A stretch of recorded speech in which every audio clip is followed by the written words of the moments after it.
On Sunday night, March 29, 2009, 48-year-old Valerie Looney pulled a fresh hot pizza from an oven at Pizza Plus, a busy restaurant in a small mountain town in Tazewell County, Virginia. Valerie slid the pizza onto a serving tray and then walked around the front counter and delivered it to a booth filled with local police officers. The officers thanked Valerie by name and then dug into their pizza. Valerie checked on the other diners, who had filled up almost all of the booths inside the restaurant, and then afterward, she headed around the front counter and went back into the kitchen. And there, she saw her husband, Harvey, standing by one of the pizza ovens. Valerie was short with cropped brown hair, and Harvey was a big guy with gray hair and a bushy beard. But despite the huge differences in their physical appearances, everybody who knew them thought they had always looked perfect together. Harvey pointed to the clock hanging on the wall by the oven, and he grinned at his wife. He said it was only a few more hours until their 29th anniversary. Valerie smiled back and then jokingly told Harvey to get back to work. Valerie had been the manager at Pizza Plus for over 10 years, and her husband Harvey had been working for her for the past 7 years.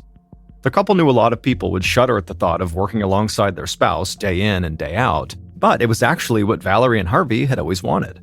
In fact, while other people might dream about, making a ton of money or traveling the world, all Valerie and Harvey ever wanted was just to spend as much time together and also with their son Chris as possible.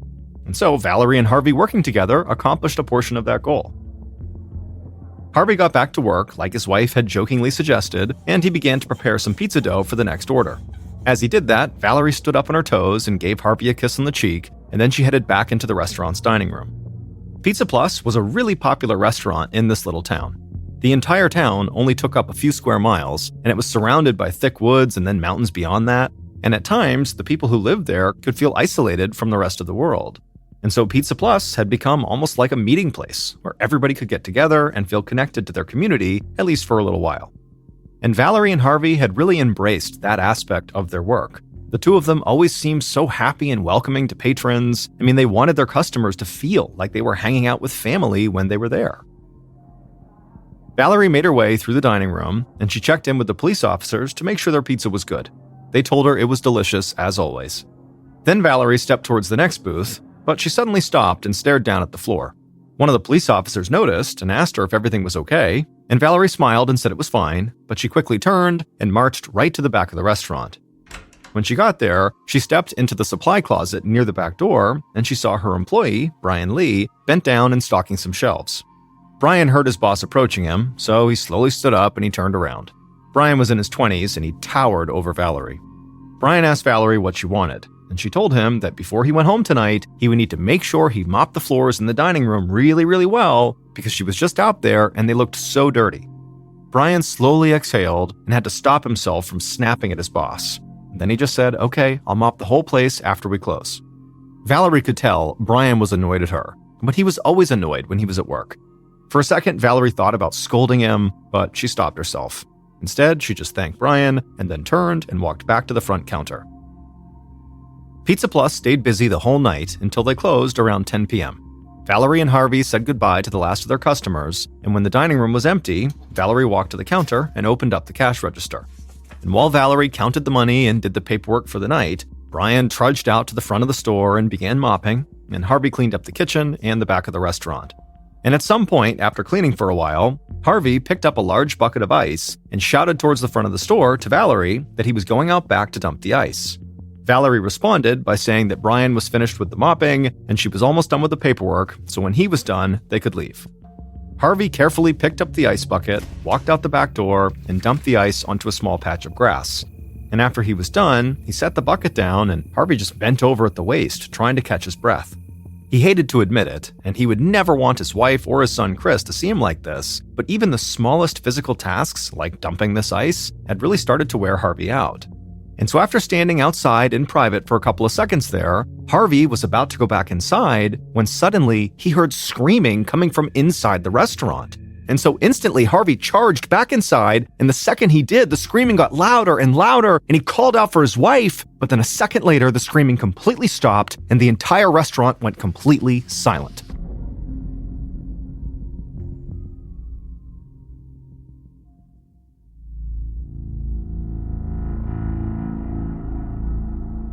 At 8:40 a.m. the following morning, a woman named Mary Fullen walked down the street towards Pizza Plus.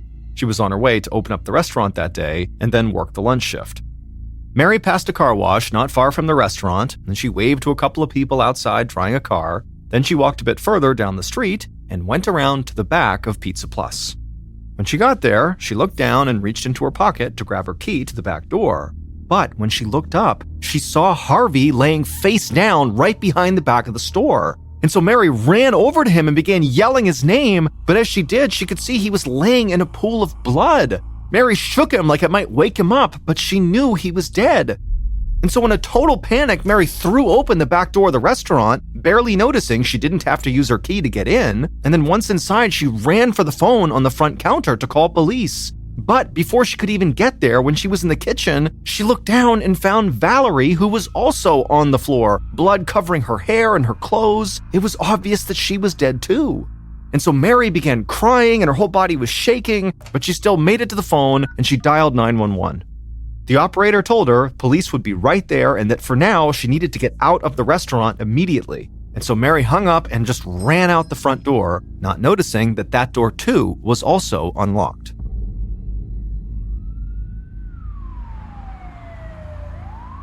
A few minutes later, the Tazewell chief of police, David Mills, pulled up in front of the Pizza Plus and just sat there in his car for a minute. When the call had come into the station, Mills and the small group of officers who worked under him couldn't believe it. They all knew Valerie and Harvey really well. In fact, they usually went to Pizza Plus as a group at least a few times a week. Mills looked out his windshield and he saw a couple of officers from the county sheriff's department standing with Mary in front of the restaurant, the woman who had called this in. Mills took a long, deep breath, then stepped out of his car and went up and joined them. All of the officers knew Mary about as well as they knew Valerie and Harvey. Mills could see Mary was a total wreck, and so while he didn't want to press her too hard, he did ask her if she could just fill him in on everything she had seen and heard that morning. Mary told Mills she'd been coming in to open the restaurant when she had found Harvey out back, and then when she ran inside to use the phone, she found Valerie lying on the kitchen floor. Mills told Mary he was so sorry she had to see that, and then he asked her if she had had to use her key to unlock the door when she went inside. Mary looked like she hadn't even thought about this, and then she told Mills and the other officers that were there that actually the back door had been unlocked when she ran in. And also, now that she thought about it, the front door had also been unlocked when she ran back out again. Mills thanked her and then asked her to please wait outside. Then Mills and one of the county officers put on their gloves and walked into the restaurant. The sight of Valerie laying there on the kitchen floor, surrounded by a huge pool of blood, almost knocked Mills back. He had known Valerie for years, and he couldn't remember a single person ever speaking badly about her. It might sound foolish to people outside of the area, but as the manager of the local pizza place, Valerie was a huge part of this community. And sometimes, after a bad day, a good slice of pizza and a great conversation with Valerie could turn everything around. Mills and the county officer went over and knelt down and began to examine Valerie's body, and it was even worse than they thought. Valerie had several horrible wounds on her head and neck. In fact, she had been attacked so violently that she had almost been decapitated. After a moment, Mills and the other officer stepped back from the body, and they both just could not believe what they were looking at.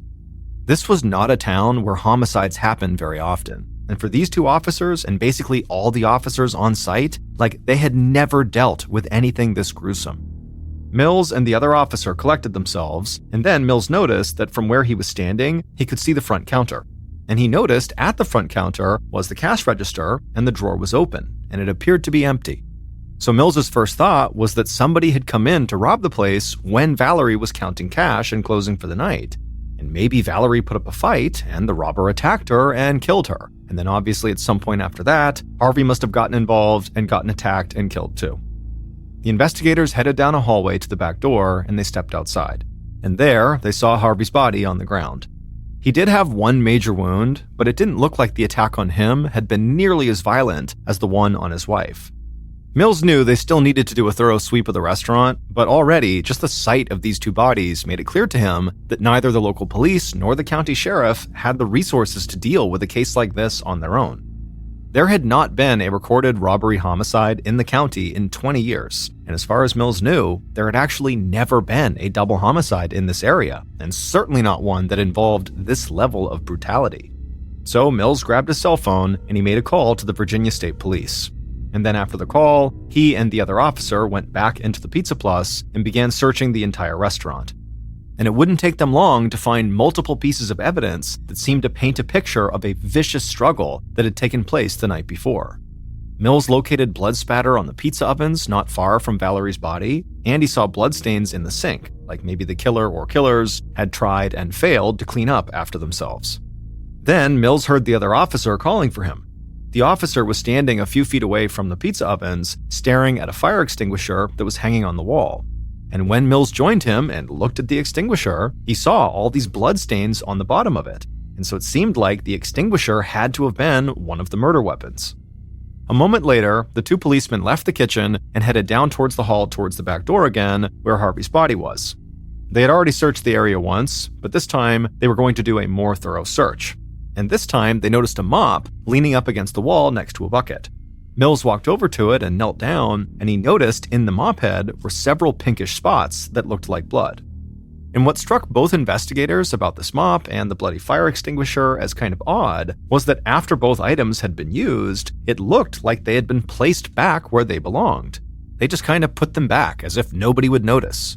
And so Mills and the other officer began speculating about who would do something like that, and they both agreed that, while this was kind of a flimsy theory, it seemed like maybe it was an employee who was responsible, because an employee would know where the fire extinguisher went and where the mop went. They both seemed to be back where they belonged, and so perhaps just kind of out of habit, they put those things back. A few minutes later, Mills and the other officer started yet another walk through the restaurant, and as they did, they heard several cars pull up out front. Mills stopped what he was doing and went outside, and there he saw members of the Virginia State Police and a state forensics team heading his way. A man wearing a dark suit extended his hand and introduced himself as Agent John Santola of the Virginia State Police. Mills shook Santola's hand, introduced himself, and said he was glad to have some help.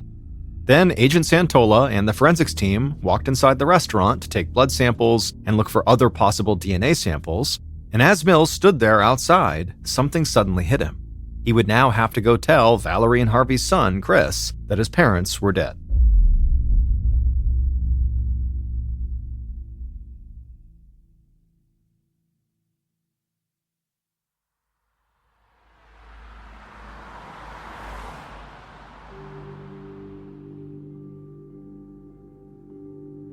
While state police searched the Pizza Plus, Mills and the county officer drove across town to the small trailer where Valerie, Harvey, and Chris had all lived together. When they got there, Mills walked up to the door and knocked, and shortly after, Chris answered. Chris was 28 years old, he wore a black sweatshirt and jeans, and he looked really confused to see two police officers standing there. He asked Mills if everything was okay, but Mills just shook his head and asked if they could come inside. Chris said, yeah, of course, and he let the officers in. And then once Mills and his partner got inside, Mills just turned to Chris, and with a sad look on his face, he told him that unfortunately, both of his parents were deceased. They had been attacked and killed at the restaurant. For a moment, Chris just stared at Mills like he was in total shock, and then he began shaking his head and said, no, that doesn't make any sense. Today, his parents were out of town on a trip for their 29th wedding anniversary. But Mills just shook his head and said he was very sorry, but that could not be true. His parents had not left town. In fact, they had never left the restaurant the night before. Chris eventually sat down and just stayed silent for a couple of minutes, and the officers just waited. And then, with a shaky voice, Chris said he should have known something was wrong when he didn't hear his mother and father come home the night before, and then also this morning when he didn't see them. But Chris said he had just assumed his parents got home when he was already asleep, and that they had left that morning before he woke up to go on their trip. But now he felt like it was obvious there had been an issue. Mills nodded his head and said he was sorry to have to do this, but he did need to ask some pretty pointed questions about his parents, and Chris just nodded. And so Mills asked Chris where he was the night before, and Chris said he had been at work, and then afterward he had come home, hung out for a bit, and then went to bed. Then Mills asked Chris what his relationship was like with his parents. Chris said their relationship had been good. He had been forced to move back in with his parents after going through a divorce, and he felt bad about it, but his mom and dad seemed happy to have him at home. After that, Mills asked Chris if he could think of anyone who might have had a grudge against either of his parents, and Chris just shook his head and said absolutely not. Everybody loved his mom and dad. Mills knew this was actually pretty much the truth. I mean, Harvey and Valerie were beloved in this town, so he wasn't surprised their son couldn't think of anyone. Mills said how sorry he was for Chris's loss, and he promised the police would do everything they could to get the person who had killed his parents. Then Mills and the other officer turned to leave, but then Chris told them to hold on for a second. Mills turned around, and Chris asked him if a guy named Brian Lee had been working with his parents the night before. Mills admitted they had not gotten that far yet, but he asked Chris why would it matter if Brian in particular had been working. Chris just said his mom complained a lot about Brian and often got into arguments with him whenever they were working together. Mills thanked Chris for the information and said they'd be in touch, and then he and the other officer walked outside, got in the car, and headed back to the crime scene. And on the way, Mills called into the station and asked them to get in touch with Brian Lee. On March 31st, so 2 days after Valerie and Harvey's murders, Police Chief Mills and Agent Santola met Brian Lee as he walked into the local police station. Brian was young and very tall, and he already looked like he wanted to turn around and make a run for it. The news about the murders had spread through town almost as soon as cop cars started pulling up to the Pizza Plus, so Brian knew exactly why he'd been brought in. Mills and Santola led Brian to a small interview room, and inside was a table and chairs. Brian sat down on one side, Mills and Santola sat down on the other. And pretty much right away, what investigators noticed was Brian just could not sit still. And then, before the interview really even got going, Brian said something that totally threw off Mills and Santola. Brian wanted to know how much cash the killer had taken from the register. Now, nobody had told Brian that the register had been robbed, but the investigators knew this news could have gotten out pretty easily. Still, they were surprised that Brian's first question, when two people he worked closely with had been murdered, was about the money in the register. Agent Santola said they couldn't discuss those details with Brian. And then after that, he asked Brian to please talk them through the last time he had seen Valerie and Harvey. Brian said he'd been working with the couple on the night they were killed, and the place had been pretty busy. Then, once they closed, he said he mopped the whole restaurant, just like Valerie had told him to do, and then after that, he clocked out and he left.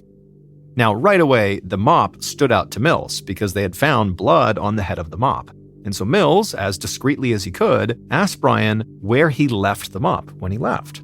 And Brian quickly said he left it close to the back door, where it was supposed to go. Mills followed up this question by asking if anybody else was still at the restaurant when he had left. Brian seemed confused, and he said, yeah, of course, Valerie and Harvey were still there. Valerie was doing paperwork, and Harvey was waiting for her to finish. After he said this, Santola just stared across the table at Brian, not saying anything, and this seemed to really make Brian uncomfortable. But Santola was not actually trying to intimidate this kid or anything. He was just trying to size him up to see if he fit the profile of the murderer. Brian was young and certainly looked strong enough and big enough to overpower the older married couple. But Valerie's murder had been so violent, so gruesome, that Santola really believed the killer had to have been harboring some deep anger against her. This just didn't seem like a crime that could be committed by a stranger. Santola finally broke his silence and asked Brian if he'd recently had an argument with Valerie, and Brian responded by laughing. Santola and Mills looked at each other confused. This was not the response either of them had expected. But then Brian explained and said that he and Valerie had a whole bunch of arguments all the time, because in his opinion, Valerie was a really tough manager and she was always riding him at work. And sometimes he just didn't want to put up with it, and so he snapped back at her and they'd get into these arguments. But then Brian noticed the investigator's reaction to his laughing, and he quickly stopped laughing and got a much more serious look on his face. And then he clarified by saying that, he might not have liked Valerie as a boss, but he would never hurt her. That was crazy. A lot of people don't like their bosses, but they don't kill them. Santola and Mills would follow up with a few more questions, and then eventually they would tell Brian he could leave. But as soon as he was gone, they both agreed that Brian was definitely a primary suspect. Over the following days, local, county, and state investigators looked further into Brian's background. And as they did that, they waited for results from tests that the crime lab was running on the blood samples that had been found at the crime scene. But while they waited, Santola and Mills did not want to overlook any possibilities. They both believed the most likely killer was somebody who worked at Pizza Plus, even if it turned out not to be Brian. So they went ahead and met with every single current employee. But when they spoke to Mary, the employee who had actually found the two bodies and called 911, she said she thought there might be another possibility. She said the car wash that was right by Pizza Plus was one of the main spots in town where people bought and sold drugs. And Mary said some of these buyers and dealers, who were pretty easy to spot, came into the pizza place quite often. And she said one of those people in particular, a guy named Homer, was really creepy. In fact, Mary and Valerie talked about how creepy Homer was. Mills got some information about Homer from Mary and then thanked her for the help. Now, Mills knew there had always been issues with drugs around that car wash, but these were not big-time drug dealers or anything. And so the idea that one of them had been crazed enough to rob the Pizza Plus and brutally murder 2 people inside seemed far-fetched. But still, Mary had said Valerie had been creeped out by this Homer guy, and so Mills and Santola couldn't ignore that. The investigators would track Homer down at the car wash, and at first glance, he really wasn't scary or angry or creepy or anything. He was just really quiet seeming. Santola asked Homer if he had recently spoken to Valerie or Harvey, and Homer would say he had seen both of them at Pizza Plus on the night they died, but he had not spoken to either of them. But Mills quickly jumped in and said that didn't make sense, because if Homer really went into the restaurant that night, he definitely would have talked to one or both of them when he was ordering or getting his food. But Homer shook his head and said he actually didn't go inside the restaurant. He said he had just sat in his car in the Pizza Plus parking lot, and then through the window, he had seen Valerie, Harvey, and all the other patrons and employees inside the restaurant. Mills was confused and asked Homer, wait a minute, you just sat in the parking lot watching people eat pizza? And Homer, whose expression was totally neutral, just nodded and said, yeah. And then he said after a few minutes of sitting there watching people eat, he drove home. Santola and Mills didn't know what to make of Homer. They tried to ask him questions to figure out why he was doing that and did he do this often, but really Homer didn't offer much of anything. He just seemed incredibly creepy. And so eventually, when the investigators left because they weren't getting anywhere talking to Homer, they got in their car and they're both like, wait, who is this guy? Was he a stalker? Is he casing the place so we could rob it later? Or is he just kind of strange and lonely? But whatever the answers were, the investigators now had another viable suspect. In addition to the Pizza Plus employee, Brian, they now had Homer. And they held out hope that when all the forensics evidence came back, it would point to one of them.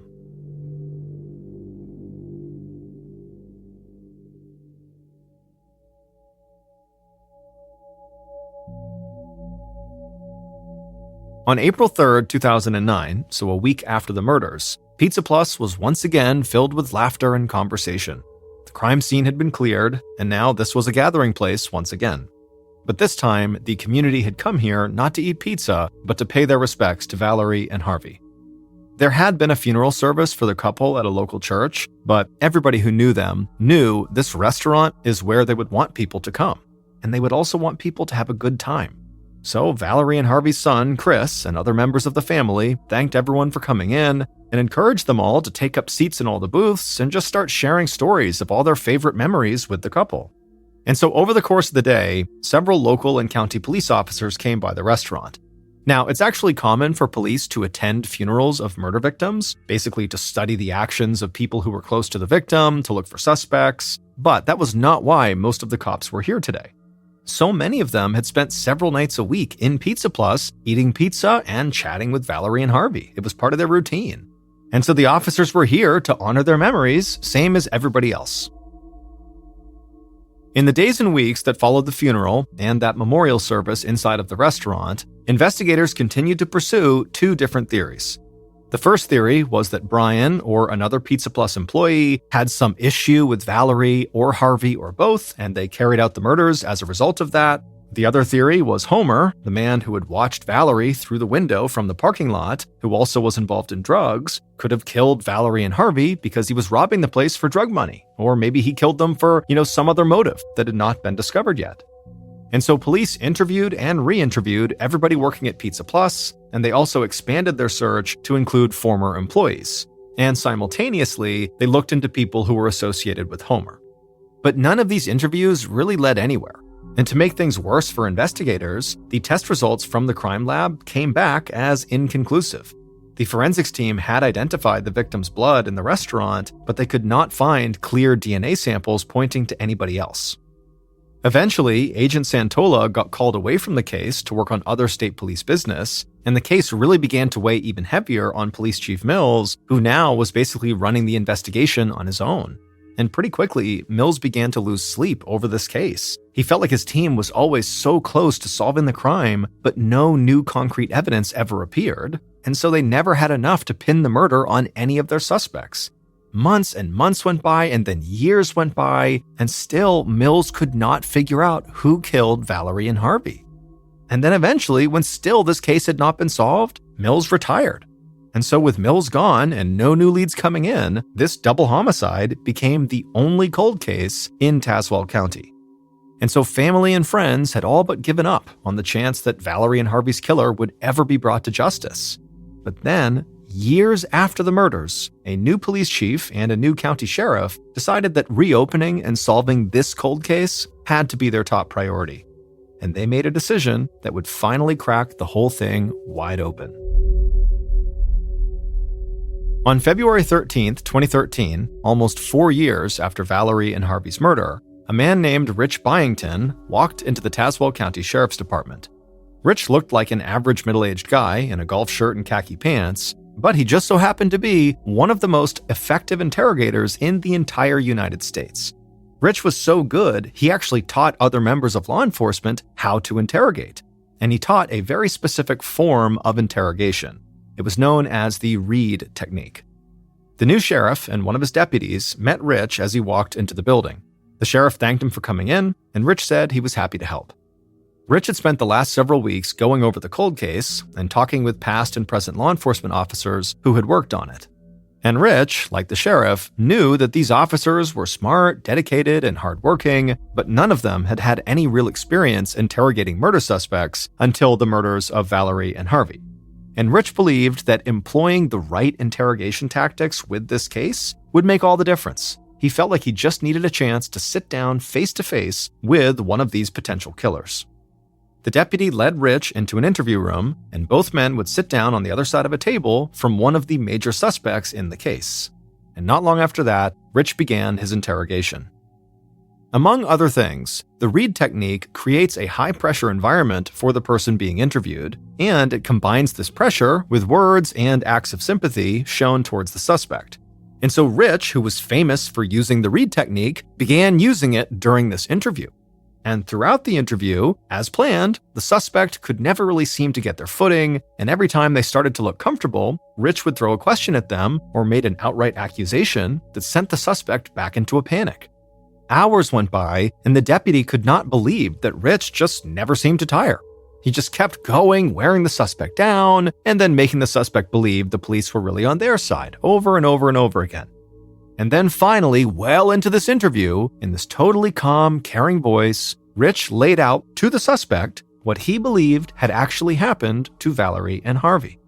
And the Reed technique must have worked, because as Rich spoke, this suspect, who police had interviewed multiple times over the course of several years, finally broke down and confessed to everything. By the time Rich left the sheriff's department, investigators finally knew who had murdered Valerie and Harvey Looney.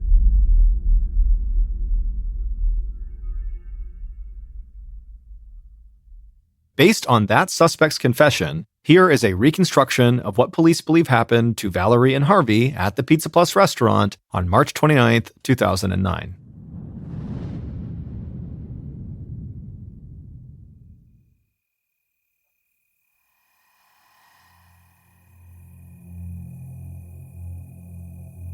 That night, around 10:30 p.m., the killer walked across the Pizza Plus dining room towards the front counter. There, they saw Valerie, bent over the register, counting out the cash. The killer cleared their throat to get Valerie's attention, and Valerie looked up, at which point the killer asked her a question. And when she answered, the killer started shouting at Valerie, but Valerie wasn't intimidated. She shouted right back, and soon the two of them were having a full-blown fight right there in the middle of the restaurant. And at some point, the killer got so mad and so frustrated that they rushed at Valerie, and Valerie screamed and tried to run away, but the killer chased her into the kitchen and grabbed her with one hand, then picked up a large knife with the other. Valerie struggled and fought, but she couldn't break free, and the killer raised the knife and slit Valerie's throat. Valerie fell to the floor, bleeding profusely, and the killer just dropped the knife. But suddenly, the killer heard shouting and footsteps coming from the back of the restaurant, and so the killer turned and saw Harvey charging down the hall. The killer rushed at him, and Harvey managed to punch the killer, but he quickly realized he was no match for them, and so Harvey turned and tried to run towards the back door, but the killer followed and managed to grab Harvey right by the door, and the killer wrapped their hands around Harvey's throat and began to choke him. Harvey fought as much as he could and managed to stumble out through the back door onto the ground outside. The killer scrambled to their feet and managed to grab Harvey's throat again and kept on squeezing. But at some point, Harvey managed to buck the killer off one more time, and the killer was about to re-engage for a third time when Harvey just kind of abruptly fell forward on his face and just lay there motionless. It would turn out Harvey actually just had a heart attack.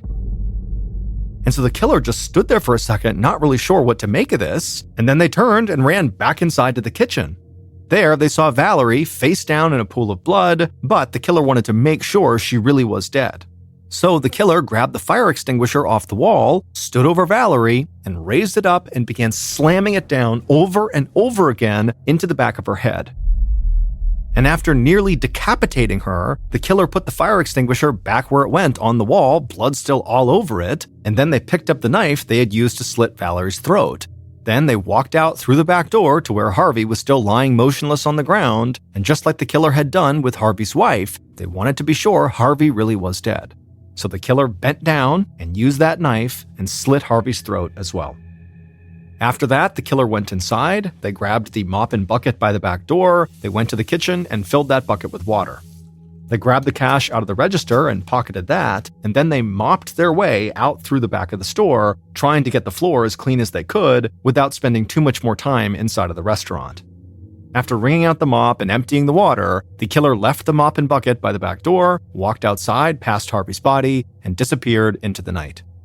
The following day, the killer went into work like nothing had happened, and then they went home and waited patiently for the police to arrive to tell them that their mother and father had been killed.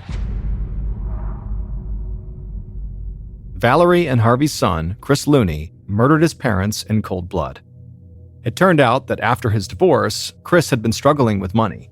And so Valerie and Harvey had helped him for a while, but they had had enough. So on the night of the murder, Chris went to Pizza Plus one last time to ask for money, but Chris had already planned on killing his parents if they denied him.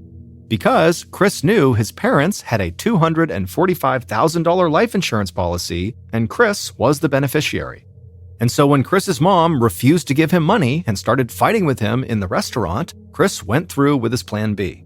He murdered his parents and then stole the money from the cash register to make it look like a robbery.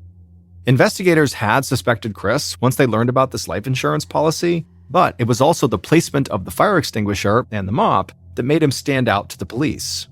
Mills and the other investigators had always suspected a Pizza Plus employee had carried out the murders, because the fire extinguisher, which was one of the murder weapons, and the mop had been put back exactly where an employee would put them, almost like it was habit.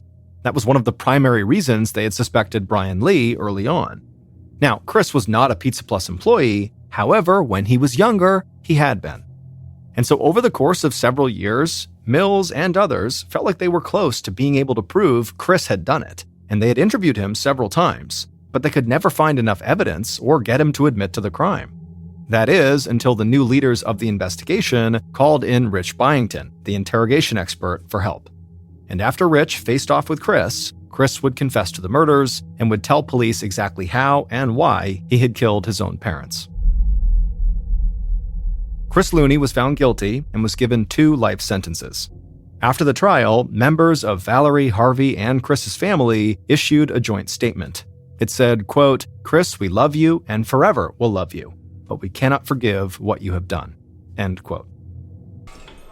On the afternoon of October 11, 2016, a middle-aged man named Carlos Herrera Sr. entered the visitation area of a prison in Venezuela.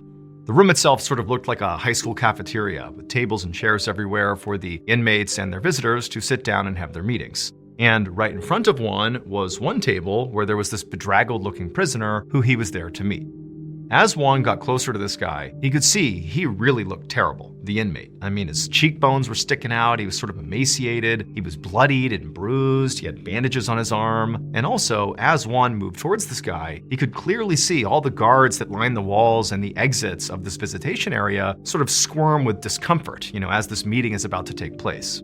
And Juan had a good idea why these guards might be anxious. And that's because over the past month, this prison had been on lockdown because a gang inside the prison had risen up and overpowered the guards and completely taken over for this entire month. And just to be clear, during this month, people died as a result of this takeover. This was a horrible month for this prison, and it was only over the past couple of days that the guards were finally able to take back control. And Juan knew all this, not only because this riot was all over the news while it was going on, but also because his own son, Juan Jr., was serving time in this prison for robbery. He had been for the past year. However, Juan Sr. was not coming to visit his son right now. Instead, he was coming to visit a different prisoner, because during this riot, Juan Jr. had just disappeared. And Juan Sr., when he had found out about that, had called prison officials, other people, politicians, you name it, to try to figure out where his son went, but nobody seemed to know. And so finally, he had found this one prisoner, the guy he was meeting today, this beaten down looking guy, who had agreed to come forward and tell Juan Sr. what he knew about what happened to Juan Jr. And so Juan sat down at this table with this prisoner, and after the two of them introduced themselves, very quickly, Juan Sr. said, "Please, tell me what happened to my son, where is he?" But this prisoner he was talking to didn't immediately get into sort of a clear story about Juan Jr. This guy began talking about a totally separate prisoner, a man named Doranhel Vargas. Vargas was notorious across Venezuela for a series of brutal murders he committed that ultimately put him in this prison. And during this recent riot at this prison, it was Vargas and his gang that rose up and took over. Vargas was in charge, effectively, of the riot. And so even though he was terrorizing people and brutalizing people and was very much responsible for the deaths of multiple inmates, he also at the same time did have to make sure that, the people he was in charge of, albeit illegally, had enough food, they had enough supplies, that they had the things they needed to survive. And so again, he's sort of dictatorial and awful, but also, ensuring people have basic resources. And so Juan Sr. is listening to this man sort of lay this out about Vargas and sort of how he was in control during this riot. And Juan Sr. is like, I just don't get it. Why are you explaining the nuances of what he was doing during the riot? And this prisoner very quickly pointed to the bandage on his arm and kind of pointed at all of his injuries that were very obvious. And he told Juan Sr. that if anybody got in the way of Vargas while he was in charge during this riot, they were basically beaten to within an inch of their lives, and again, in some cases, people were killed. This was a brutal regime. And so Juan Sr. is like, oh my goodness, is that what happened to my son? Was he beaten like you by Vargas? But at that point, the prisoner just shook his head and said no. And then he looked down and almost couldn't make eye contact with Juan Sr. And he just said, what happened to your son was much worse. The prisoner would tell Juan Sr. that at some point during the riot, his son, Juan Jr., was tapped by Vargas to help with something. Now, it's not clear if Jr. went willingly or he was coerced, but we know that basically everybody had to do what Vargas asked them to do, otherwise they would be beaten or even killed. And so ultimately, Jr. agrees to help Vargas. And the thing he was tapped to help Vargas with was distributing food to the inmates. Because remember, despite how brutal Vargas was, he was in charge of providing basic necessities to all the inmates. And because of this riot, the prison had been locked down, and so food supplies had been restricted. And so inmates are beginning to starve, there's this big food shortage, and so Jr. was told, hey, you need to help us provide food to these inmates. So Jr. basically agreed to do it, at which point he was informed exactly what role he was playing in finding food. Instead of going out and looking for this food, Jr. was the food. Vargas and his gang cornered Jr., beat him to death, butchered his body, and then literally fed him to the inmates. That's what happened to Juan's son. After hearing this horrific story, Juan Sr. was destroyed. And one of the first things he did is he went public and had this big press conference to tell the world about what happened to his son. But despite there being many eyewitness accounts, ultimately, the Venezuelan government denied the cannibalism and nobody was ever held accountable. Doranhel Vargas remains incarcerated and he's never been charged with any crimes connected to Jr.'s disappearance.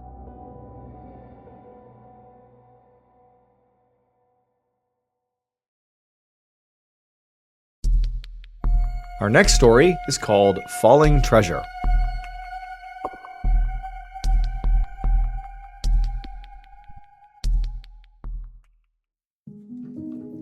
On the evening of July 2nd, 1993, a 49-year-old politician named Mazlan Idris paced around the living room inside of his home, which was located in a suburb of Kuala Lumpur, Malaysia. Maslin was feeling very anxious because tonight, in his home, he was going to have a very important meeting. So Maslin was already a very successful politician. He was a state assemblyman, which is sort of like a state congressperson. But what he really coveted, the thing he wanted more than anything else in his political career, was to become the state's mentri besar, which is sort of like being the state's governor.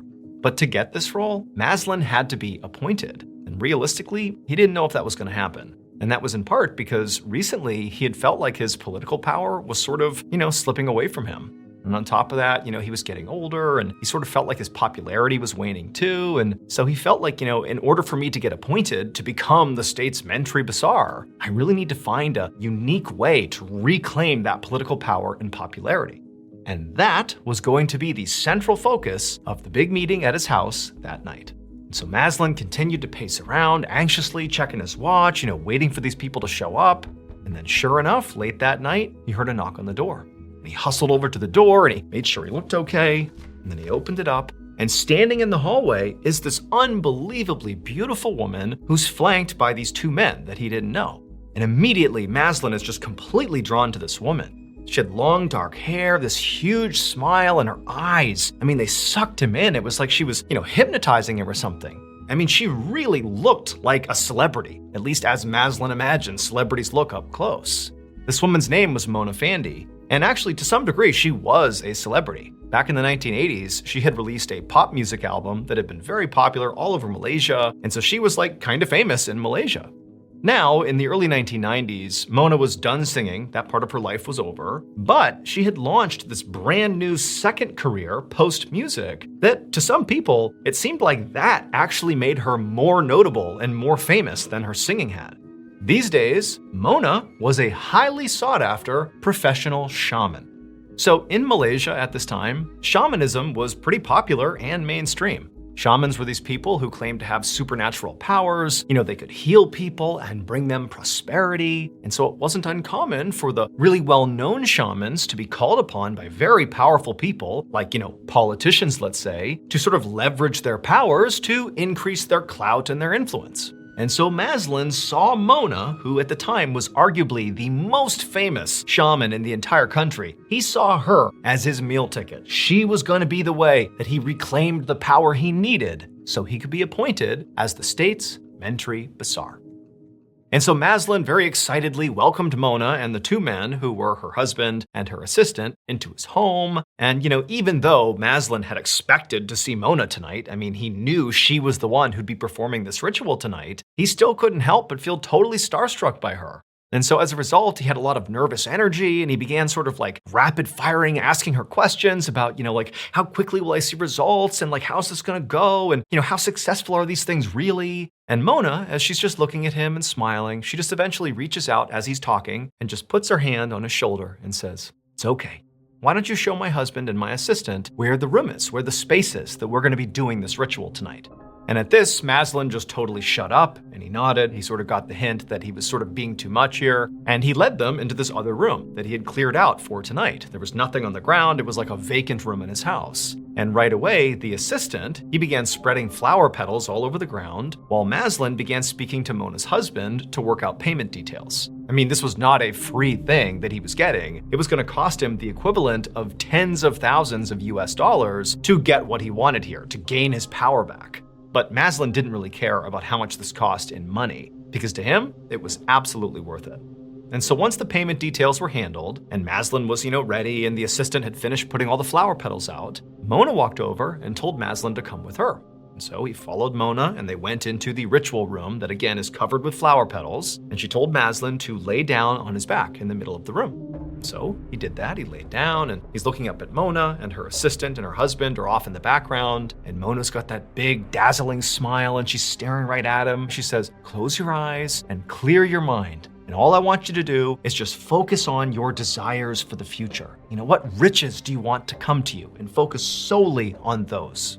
And so Maslin did this. In his mind's eye, he pictured himself becoming more politically powerful and more popular and landing the job of his dreams. And he's sort of narrating what he's saying out loud. And Mona's telling him, good, keep going, keep picturing those things. And then at some point she's like, "Look, I want you to picture riches raining down from the sky on you," sort of symbolizing you getting these things that you want. And so Maslin did that, and he began picturing the gold and the silver falling from the sky, landing on him, and he's narrating what he's feeling and seeing, and at some point he was so fixated on this idea of riches coming from the sky that he swore he could literally feel the gold and silver actually hitting his body. And at that point, when he was actually feeling something, is when the ritual was done.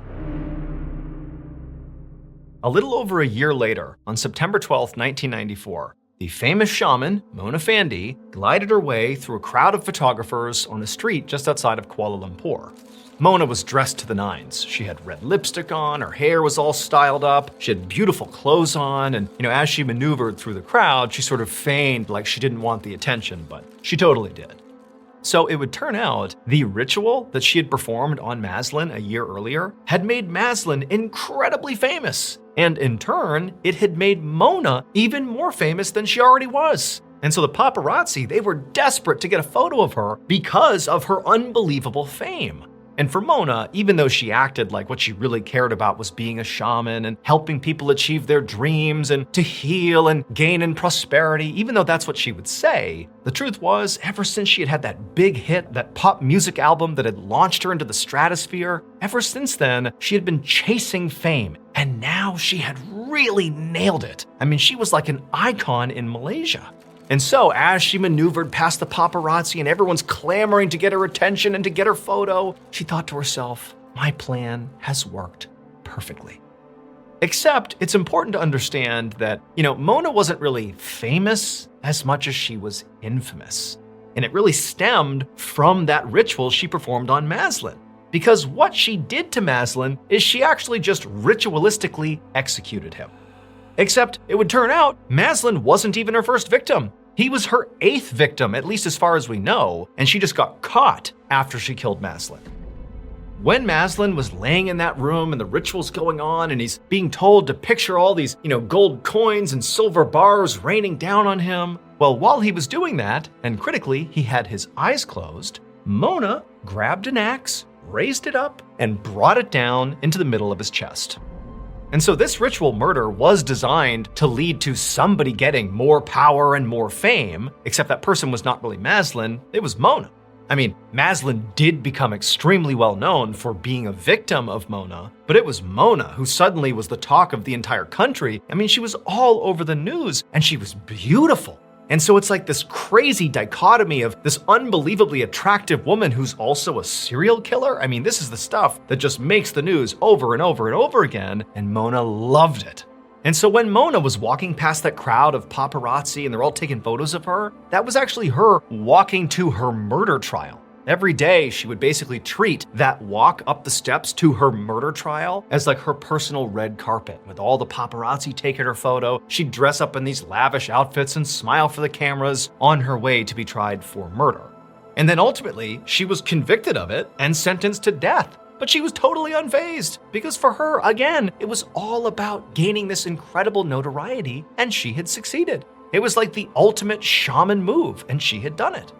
On the day of Mona's actual execution, she was going to be hanged, along with her assistant and husband. They too were found guilty. On her walk to the gallows, we have all these reporters and all these photographers, and she's still flashing smiles and treating it again like it's her own personal movie premiere. I mean, she didn't care at all that she's literally about to be killed. And then literally her final words as the noose is being put around her neck were, "I'll never die."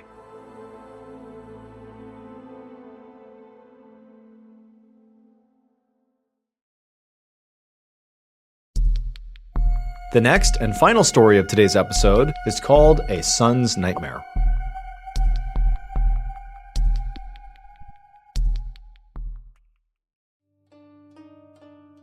One evening in February of 2011, a man in his 30s named Yang was eating dinner inside of his home in a rural village in China. Around him at the table were his 5 elderly aunts, who he lived with and took care of. Now, nobody spoke over dinner. It was totally silent, but this was common, and it was not awkward at all, because Yang actually preferred silence. He had been born with a disability that made it nearly impossible for him to speak. It also had left him blind in one eye, and over the course of Yang's life, he had been sort of bullied for his disability. And as a result, he really didn't like being around other people, and he certainly didn't like trying to talk to other people. I mean, that was really, again, something he had a really hard time doing.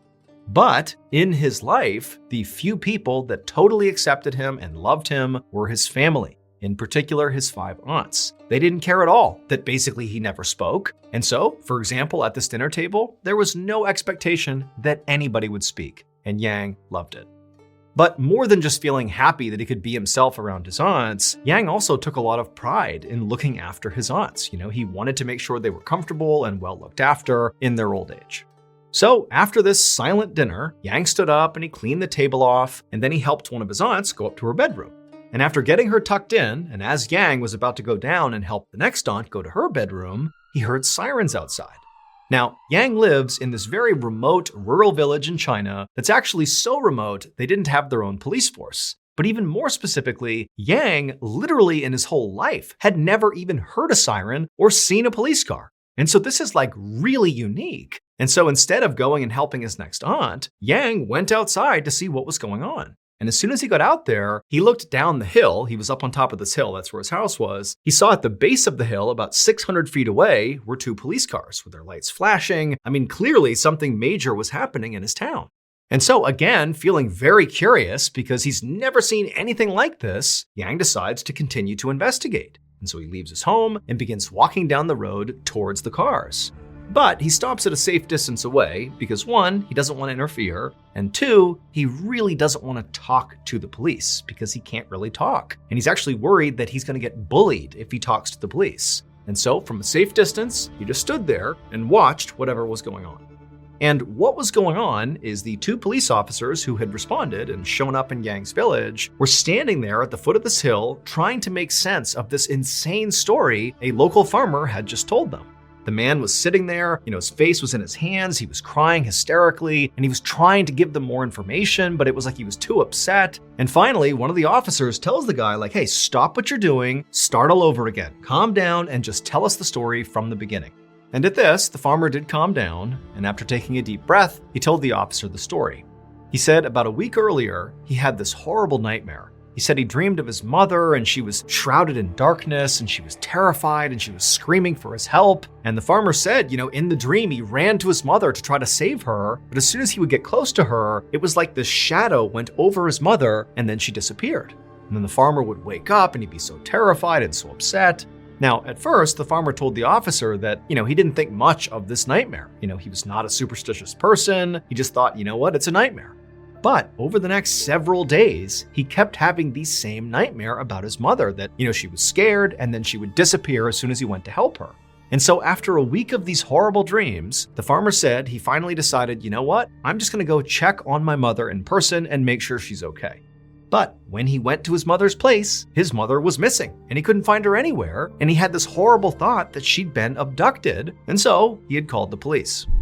Now, the police did understand that it was totally bizarre that they were here ultimately because of some guy's nightmare, but when they went to his mother's place, she really was missing, and so they ultimately told the farmer to just go home and that they would put together a search party and they would look for his mother. And so after the farmer said okay and then headed back towards his place, the 2 officers got back in their cruisers and they drove out of the village, past Yang, who was still standing there watching everything happening, back to the police station. And there, the officers immediately coordinated 2 investigative teams that would go out and look for the farmer's mother. Now, one of these teams was sent to a local city to basically canvass the area to see if she was there, but that search proved to be fruitless. And then the other investigative team, they were sent back to the village. And when they were there, they went door to door asking all the residents if they had any idea what happened to this farmer's mother. And it was during this search in the village that they got a tip. And that tip would lead them to a very specific location, Yang's home. And when police went to Yang's home, they found the front door was wide open. But when they walked right up and yelled inside of the home, calling out for Yang, nobody yelled back. In fact, the home was totally dark and silent. And so after a few more minutes of police calling out for anyone inside the home to come out and talk to them and not getting an answer, the police decided to walk inside.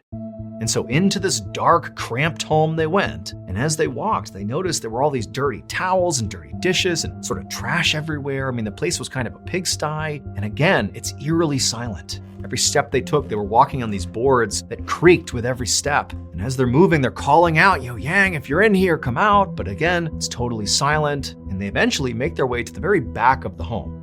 Now, the police really did not know what to expect when they showed up at Yang's place, but they did hope that by going there, they would somehow, some way find a reasonable explanation for all of this. The dream that kicked off this investigation and this totally bizarre tip they got. I mean, they really just wanted to put this thing to bed, and they were hoping that by going to Yang's place, they would get that.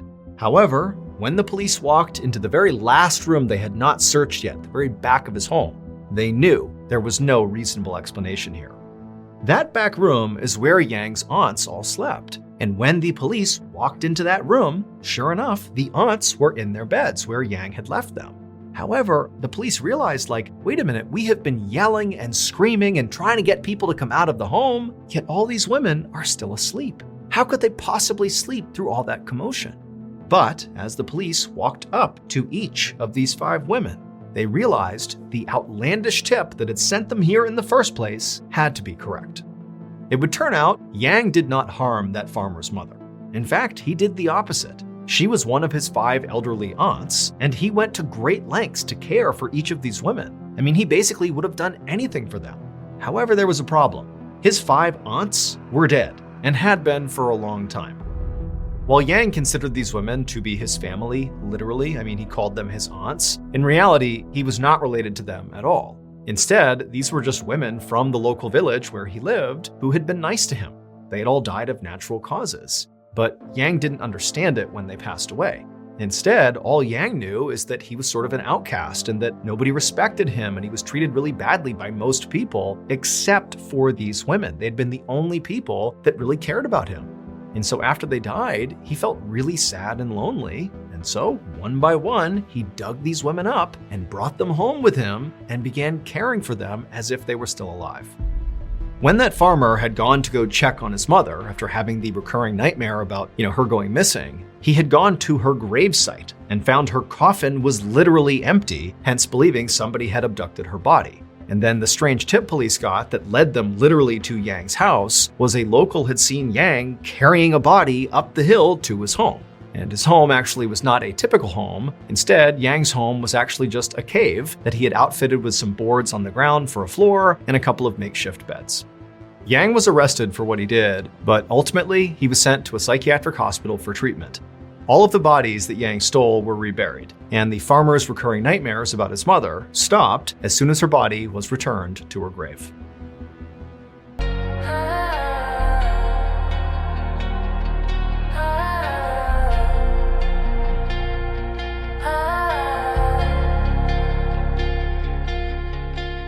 Something pressure heavy, sleep like mine never ready. Dreams folded in my backpack, ran through hope getting shaky. They said do what you love, but they never paid my phone. So I work all night for future that don't answer when I call home. Eyes red, heart racing, coffee instead of peace. I don't chase fame or fortune, I just wanna breathe. Deadline dreams, chasing me, running fast but stuck in between.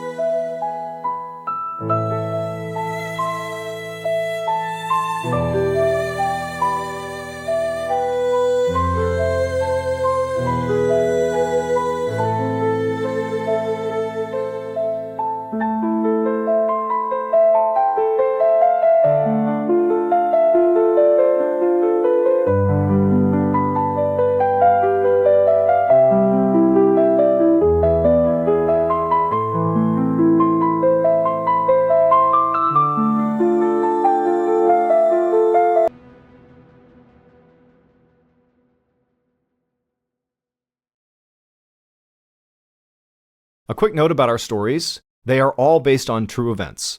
But we sometimes use pseudonyms to protect the people involved, and some details are fictionalized for dramatic purposes.